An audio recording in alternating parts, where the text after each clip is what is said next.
"Don't waste your money on me," said the Apache slave woman, but the cowboy paid and took her home. The town was small, a mere speck in the vast desert. Dust swirled in the dry air, making the streets look empty and forgotten.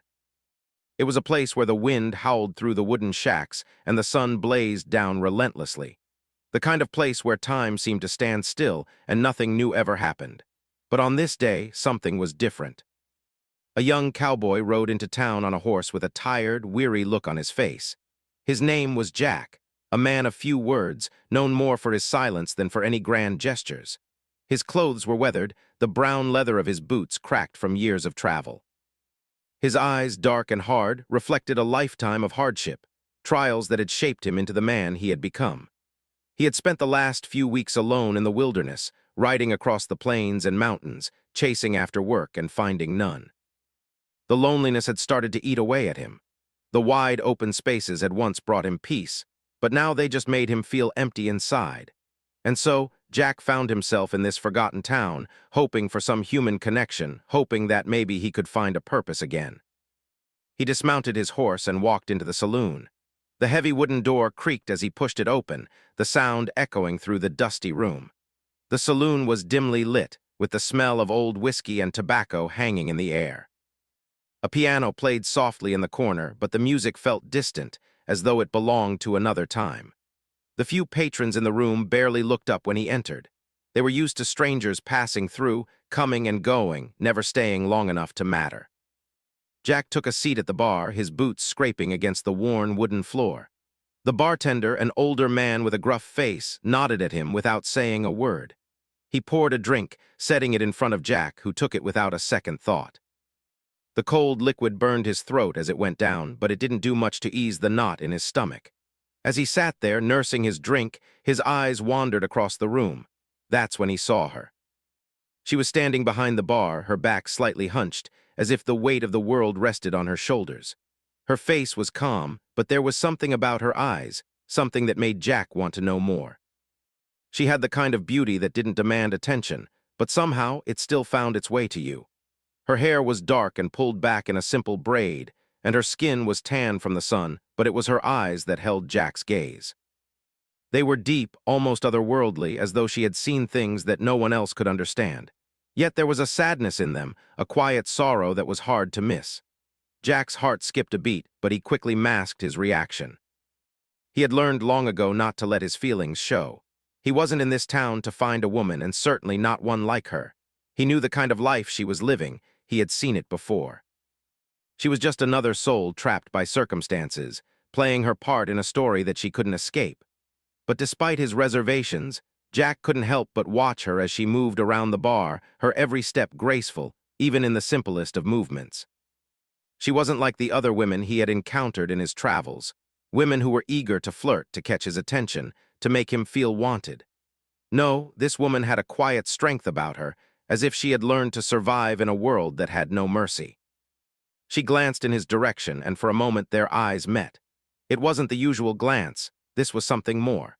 There was recognition in her gaze, but also a sense of warning, as if she knew exactly who he was, or at least what he represented.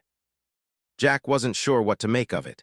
He had never been good at reading people, especially women, but something about her made him want to know more. He finished his drink, setting the glass down gently on the bar. The bartender noticed and refilled it without asking, but Jack didn't reach for it right away. Instead, he leaned forward, trying to catch her attention. She didn't look at him immediately, but after a moment she glanced over her shoulder, her face unreadable. "Anything else?" she asked, her voice low and steady. Jack studied her for a moment, trying to decide what to say. There was something about her that made him feel uneasy, yet intrigued at the same time. Finally, he spoke. "You seem different," he said simply, his words blunt as they often were. "I don't think I've seen you around here before." Her lips tightened into a faint smile, but it wasn't a smile of happiness. It was more of a resigned, knowing smile, the kind of smile someone gives when they've long stopped expecting anything good from the world. "I work here," she replied quietly, but there was something in her tone, something that made Jack think there was more to her story than she was letting on. She turned away from him then, her attention returning to the row of bottles behind the bar. Jack wasn't sure if he was supposed to say something else, but before he could think of what to say, she spoke again, her voice almost lost in the hum of the room. "Don't waste your money on me," she said, her back still turned to him. "I'm just a slave here, nothing more than a barmaid. You'll find better company elsewhere." The words stung Jack in a way he didn't expect. It wasn't just what she said, but the way she said it, so casually, as though it didn't matter, as though she had accepted her fate. He had heard stories of women like her, women forced into lives of servitude, stripped of their dignity and freedom. But hearing it from her mouth, hearing the quiet defeat in her voice, made it feel real in a way it never had before. For a moment, Jack was silent. He wasn't sure what to say. He wasn't the type to get involved in people's problems. He had enough of his own. But something about her words, her tone, made him feel like he couldn't just walk away. He opened his mouth to say something, but before he could, she turned away from him again, picking up another glass to clean. She didn't look at him, didn't give any sign that she was waiting for him to speak. Jack sighed, his chest tightening. Maybe she was right. Maybe she didn't want anything from him. But the more he thought about it, the more he realized that he couldn't just forget about her. There was something in her eyes, something that told him she was more than just a slave or a barmaid. She was a person with a story, a person who had dreams and hopes, even if they were buried deep inside her. He left the saloon that day with the weight of her words heavy on his mind. He didn't know why, but he couldn't shake the feeling that he was meant to do something for her. The next few days passed slowly for Jack. The town, though small, seemed to have a life of its own, and people went about their business without much thought for the newcomers or strangers passing through. But Jack couldn't stop thinking about the woman behind the bar, the Apache slave woman whose eyes had captured something deep inside him, a sorrow he couldn't ignore. He found himself returning to the saloon every day. Each time he walked in, he would see her standing there, silently moving between the tables, pouring drinks, cleaning glasses, and listening to the conversations of the men who came in and out. Her movements were fluid, but there was always a heaviness in the way she carried herself, as if she were more burdened by her life than anyone realized. Jack didn't speak much when he visited, but he couldn't help but watch her. He noticed how the other men treated her. Some ignored her entirely, while others spoke to her with a casual, dismissive tone, as though she were nothing more than a servant. But Jack saw something more in her. He saw the quiet strength in her eyes, the way she held her head high despite the cruelty of her circumstances. There was dignity in the way she moved, as though she was fighting to keep her spirit intact, despite everything that had been taken from her. One evening, as Jack sat at the bar, nursing a drink in silence, she came up to him again. This time, there was something different in her step. She didn't look away or avoid his gaze. She walked up to him slowly, her eyes meeting his with a kind of resignation that made his heart ache. "You've been coming here every day," she said quietly, her voice soft but firm. "Why?" Jack wasn't sure how to respond. He had never been good at expressing himself, especially when it came to feelings that stirred up emotions he couldn't explain. But there was something in her voice that made him want to answer honestly. "I don't know," he said simply. I couldn't stay away." The woman didn't respond at first. She studied him for a moment, her expression unreadable. Then, with a sigh, she placed the glass she was holding down on the bar. Her fingers lingered for a moment on the edge of the glass, as if she were debating something inside her mind. "You think you can fix me?" she asked, her voice barely above a whisper. "You think you can save me from this?" Jack blinked, taken aback by the question. He hadn't thought about it that way.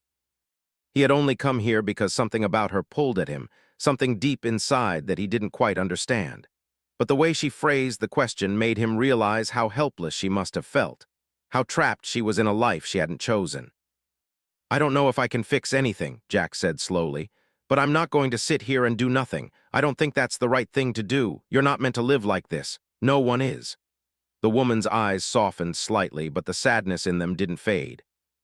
She shook her head, her dark hair falling around her face. "You don't understand," she said, her voice tinged with bitterness. "You can't save me, you can't change anything. This is my life now, I've accepted it." Jack felt a pang in his chest. He had heard this kind of resignation before. It was the voice of someone who had been broken by the world around them, who had lost hope that things could ever change. But Jack wasn't ready to accept that for her. He refused to believe that someone as strong as her had to give up completely. "You don't have to accept it," he said softly, his voice steady. "You can choose something different. You deserve more than this life." She looked at him, and for the first time there was a flicker of something in her eyes, a small glimmer of hope, but also doubt. "It's not that simple," she replied. "You think I haven't tried? You think I haven't dreamed of a different life? I was taken from my people, sold like cattle. No one will ever see me as anything but what I am. Not even you." Her words hit Jack harder than he expected. He didn't know what it was like to be taken from everything you knew, to lose your family and your land. He couldn't understand what it felt like to be forced into a life of servitude, but he could see the pain in her eyes, the deep wounds she had carried for so long. "You're wrong," Jack said firmly, his voice quieter now. "I see you. I see you as more than what you think you are. You're not just a slave. You're a person with value, and you don't have to believe it, but I believe it." The woman's expression faltered, and for a brief moment it seemed as though she might say something, but instead she turned away. She walked toward the other side of the bar, her shoulders slumping slightly as she moved. Jack watched her go, his heart heavy with the knowledge that she was right to be cautious, but he couldn't let it end like this. He couldn't let her sink further into the darkness of her situation without trying to do something about it. Over the next few days, Jack returned to the saloon every night. He didn't ask her about her life again, but he made sure to sit at the bar, to offer a kind word when he could. He could see that, despite her reservations, she was starting to soften around him. Maybe she didn't believe she deserved better, but he could tell that there was a part of her that still wanted something more. On the fourth night, when Jack entered, she didn't look away when he sat at the bar. Instead, she gave him a small nod, a gesture that spoke volumes. She didn't say anything at first, but as she poured him a drink, she finally spoke, her voice quieter than usual. "You're persistent," she said, almost as though she were amused by him. "Most men would have given up by now." "I don't give up that easily," Jack replied, his smile brief but sincere. "And I'm not planning to." For a moment there was silence between them, a quiet understanding. She didn't offer any more resistance, but she didn't give him full trust either. Jack knew that trust was something that would take time to build, especially after everything she had been through. He took a deep breath and looked at her seriously, his voice soft but determined. "I'm going to help you. I don't know how yet, but I will. You don't deserve to live like this." The woman's eyes searched his face for any sign of doubt, but she found none. For the first time since their meeting, a small spark of something, maybe hope, maybe just curiosity, flickered in her eyes, but she didn't answer him. She only nodded again, more thoughtfully this time, and turned to serve the other customers. Jack knew it wasn't much, but it was a start. Maybe, just maybe, he could be the person to show her that there was more to life than the fate she had resigned herself to. And in the quiet of the saloon, amidst the clinking of glasses and the murmurs of other patrons, he felt a sense of purpose that he hadn't felt in years. Days turned into weeks, and Jack found himself returning to the saloon almost every evening. His visits had become a routine, but it was more than that. Each time he entered, he felt the weight of something larger than himself pulling him back, something he couldn't ignore no matter how much he tried. The woman, whose name Jack still didn't know, remained distant, but there was a noticeable shift in the way she treated him. She no longer looked at him with complete indifference. There was a guarded curiosity in her eyes, a hint of hope buried beneath the layers of pain and resignation she had carried with her for so long. Jack never pushed her to open up more. He didn't try to force a friendship or demand answers. He simply came to the saloon, sat at the bar, and offered her the same quiet support he had from the start. He didn't need her to trust him right away. He knew trust took time, especially after what she had been through. One evening, as Jack entered the saloon, he saw her standing behind the bar, her back turned to him. The usual crowd was sparse, and the air in the saloon felt heavier than usual. There was a tense silence, as though the whole town had sensed something important was about to change. As he walked up to the bar, he noticed that her usual calm demeanor had shifted. She was tense, her shoulders stiff, her movements mechanical as she wiped down the counter. She didn't look up when he approached, but Jack could tell something was wrong. There was an unease in the air, something that hung over her like a shadow. He hesitated for a moment before speaking, unsure if it was the right time. But his concern for her outweighed any hesitation. "Is everything all right?" he asked gently. Her hand paused mid-motion, the cloth still held in her fingers. She slowly turned to face him, her eyes filled with a quiet sadness that Jack had seen before, but this time it was deeper, more hopeless. "It's nothing," she said, her voice strained. Just another day." but Jack could tell it wasn't just another day. The weariness in her voice, the sadness in her eyes, it was something more. Something had happened, something that had shaken her resolve. She was trying to hide it, but Jack could see through the cracks. "Whatever it is," Jack said, his voice steady, "I can listen if you want to talk." She looked at him for a moment, searching his face. Jack had never pushed her to open up, but now, in the midst of whatever had happened, he felt the need to offer her more than just a silent presence. He wanted to help her, in whatever way he could. She had to know that he wasn't going to walk away when things got tough. For a long moment, she said nothing. Her eyes flickered down to the bar top, her fingers twisting the cloth in her hands. Jack could see the internal struggle in her, whether to speak or to remain silent, whether to trust him or shut him out completely. Finally, after what felt like an eternity, she spoke. Her voice was soft, barely a whisper, but the words carried the weight of years of suffering. "They're coming for me," she said, her voice cracking slightly. "The people who took me, they're coming back." Jack's stomach twisted at her words, but he didn't interrupt her. He waited for her to continue. They think I've been sold to someone else," she said, her voice trembling. "They think I've escaped, and now they're coming for me to bring me back." Jack's heart sank. He had known she had a past, but hearing her speak about it so openly made everything feel much more real. It wasn't just a story she told. It was her life, her reality, something she couldn't escape. And now the past was coming back to haunt her. "I can't go back," she whispered, her voice barely audible. "I can't live through it again. I don't know what they'll do to me if they find me." Jack felt a surge of anger at the people who had done this to her, at the world that had allowed such things to happen. But he pushed it down. This wasn't the time for anger. This was the time to act. "You won't go back," Jack said firmly, his tone unwavering. "I'll make sure of it." She looked at him, surprise flashing across her face. "How?" she asked, her voice filled with doubt. "I don't know yet," Jack replied, his voice steady. "But I won't let them take you, I promise you that." She stared at him for a long moment, her eyes searching his face, as if trying to decide if he was telling the truth or just offering empty words. For a second, Jack wondered if she thought he was just another man making promises he couldn't keep. But then, to his surprise, a small spark of hope flickered in her eyes. "Why?" she asked, her voice barely a whisper. "Why are you doing this for me?" Jack took a deep breath, his mind racing with the weight of his words. He had asked himself the same question many times over the past few days. Why had he become so determined to help her? Why had he come back to the saloon day after day, despite her reluctance to open up? He wasn't a man who easily gave his trust, and yet there was something about her that called to him, something that made him want to protect her. "I don't know," Jack said honestly, his voice low. I can't leave you here like this. You deserve more. You deserve a chance at a life, not to be stuck in this place forever." She looked at him, her gaze softening, though there was still uncertainty in her eyes.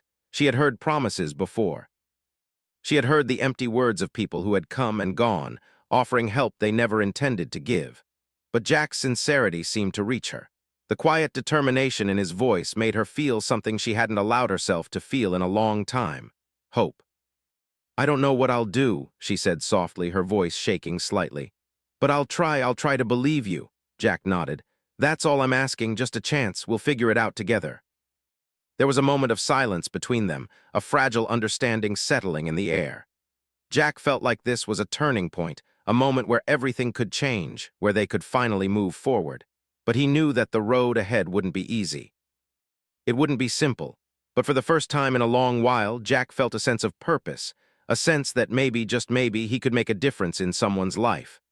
"I'll get you out of here," Jack said again, more quietly this time, as if the words were a vow. "I'll protect you. No one's going to take you from me." She gave him a faint, uncertain smile.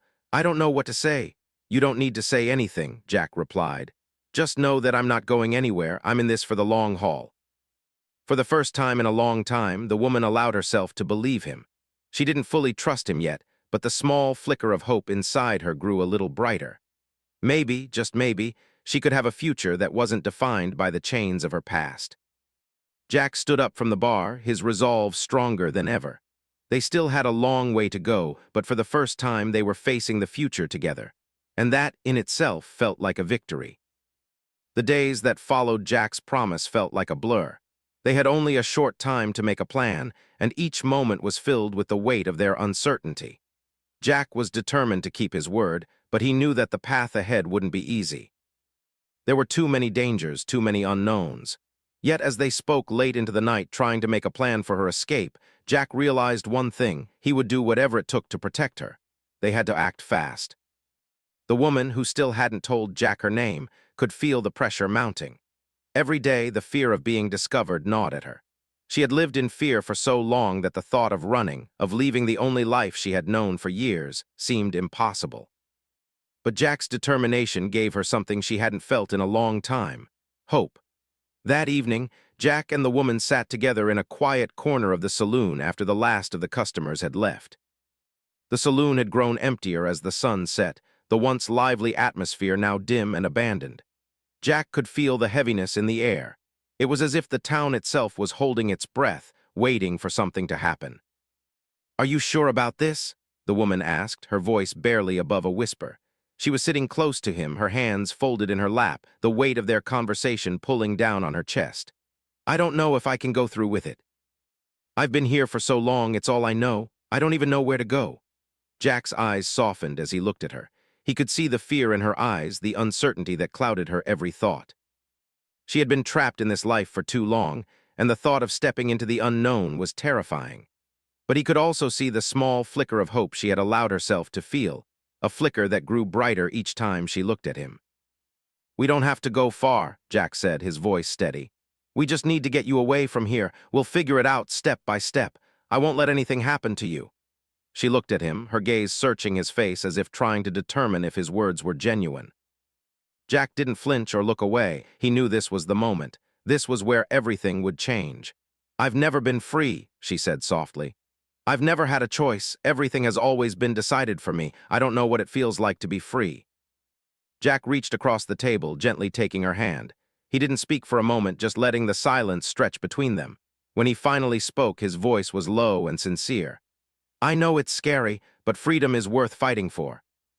You deserve to have your own choice, your own life, and I'll be right beside you every step of the way." She nodded slowly, her breath coming in shallow sighs. The thought of leaving her past behind, of truly being free, was overwhelming. But the feeling of Jack's hand in hers, steady and warm, made her realize that maybe, just maybe, it was possible. She had to trust him just as he had trusted her enough to come back every day, offering her something she hadn't known she needed: a chance. The next day they made their move. It was early in the morning when they left the saloon, the town still quiet, the sun only just beginning to rise in the sky. Jack had secured a few supplies, enough food and water to last them for several days, a few coins, and a small but sturdy pack for the woman to carry. They knew they couldn't leave with everything they needed. There was no time for a proper escape. But they had to act now, before the people from her past arrived looking for her. As they walked down the quiet, empty street, the woman's heart raced. She had never left the town, never stepped outside the borders of the life that had been imposed on her. The idea of leaving everything she knew felt unnatural, as though she were walking on foreign ground, with no idea where to place her feet. Yet with every step she took, something inside her began to loosen. The tightness that had gripped her chest for so long started to ease, just a little.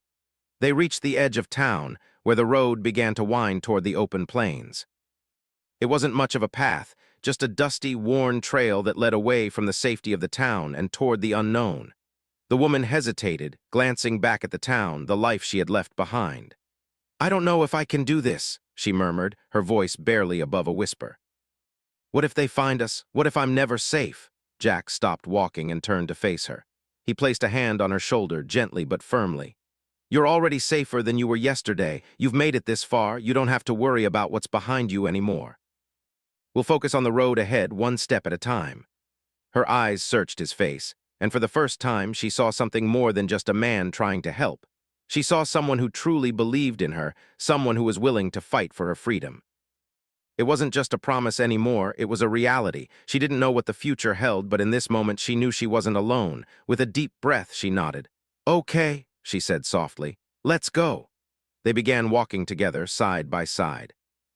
The road was long, and the journey would be difficult, but for the first time in her life, the woman felt the weight of her past lifting from her shoulders. She had Jack beside her, and that was enough. As the day wore on, they traveled through the open plains, the wind carrying the scent of dust and wildflowers across the land.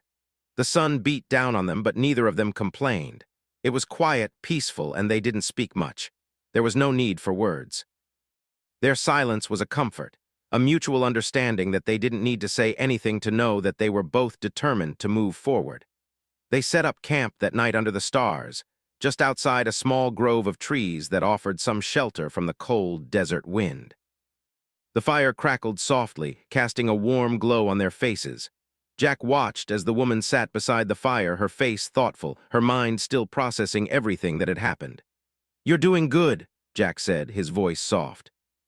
She looked at him, a faint smile tugging at the corners of her lips.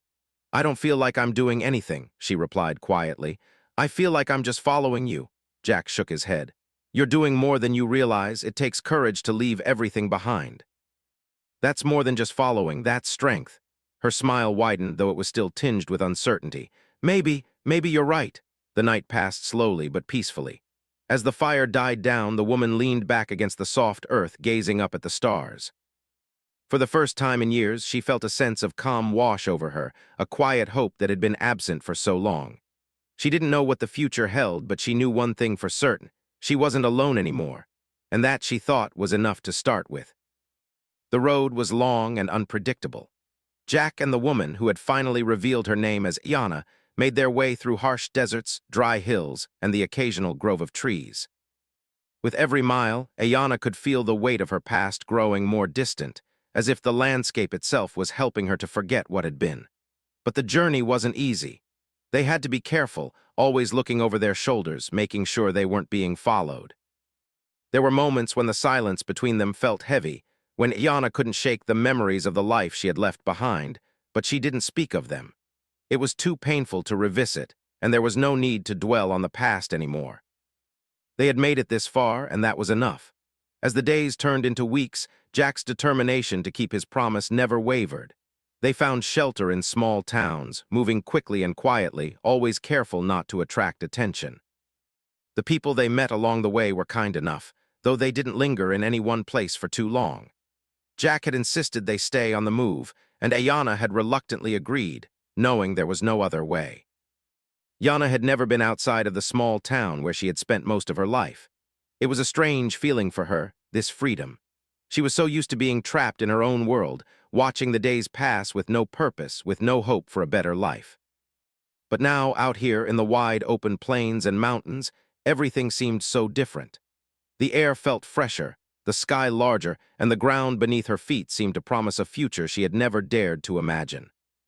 She would catch herself looking at Jack sometimes, wondering what he saw in her, why he was helping her. He had been kind, patient, and honest with her, but she couldn't shake the feeling that she didn't deserve it.